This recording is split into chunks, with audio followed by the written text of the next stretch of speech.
A bit of a crazy movie review. Deadpool and Wolverine is the highest grossing rated R movie of all time. Everybody pretty much loves this movie, and the hype was pretty insane. The trailers were everywhere, people wouldn't shut up about it. They even made a song. Wolverine, Deadpool, Wolverine, Deadpool.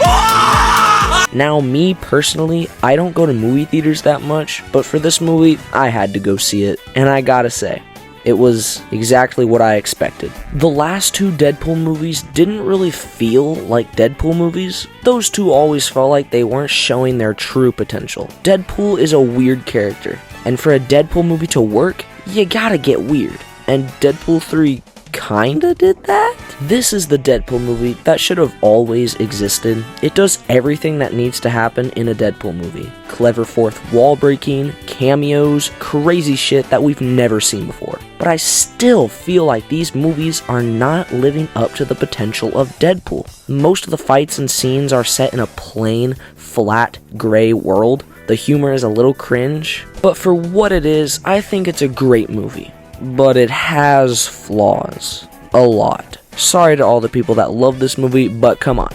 Everything's got flaws. There are no spoilers for this part of the video, so you're safe for now. Starting with the one thing that bugged me in this movie, the bad guy Cassandra Nova was a bit of a letdown. She was very underwritten, and was one of those characters where their motives are kind of all over the place, and that part really made a whole chain reaction throughout the movie, making the story a little lackluster. I really wanted more from her character, but alas, she's just kinda here in the movie doing evil things. The other bit of a problem I had was part of the last chunk. It just kinda dragged, and Deadpool even made a joke about how long it was, and I didn't laugh.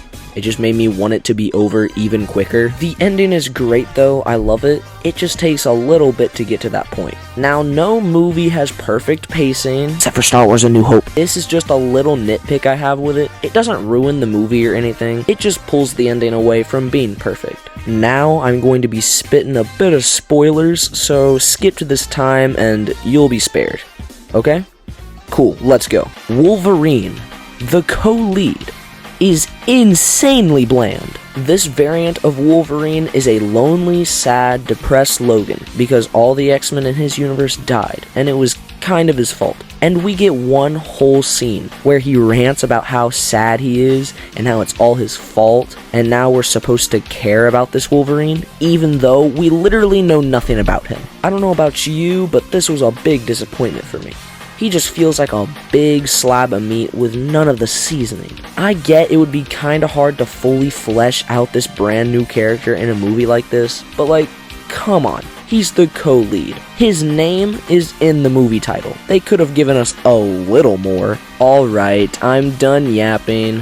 Let's get to the good stuff. The cameos were insanely fun. Now, I'm not gonna spoil anything, but I remember always being on the edge of my seat waiting to see what cameo would happen next. And I know what you're thinking. Wow, the cameos are the only thing the movie has to offer? And, yeah, you're kinda right. But this movie handles the cameos pretty perfectly. They don't just stick them in there willy-nilly like, oh, here, you like this guy? Well, he's in the movie now. They put him in a nice organic way that feels natural. And there's actually a lot of funny jokes. It's pretty easy to just ignore all the bad stuff and enjoy what's there, because behind all that thick hide of problems, it's a really fun movie. You just gotta turn your brain off and not think about it too much. Just have fun. This movie is weird, it's stupid, it's a pretty good time. So I'm going to give Dead Boy and Honey Badger an 8 out of 10.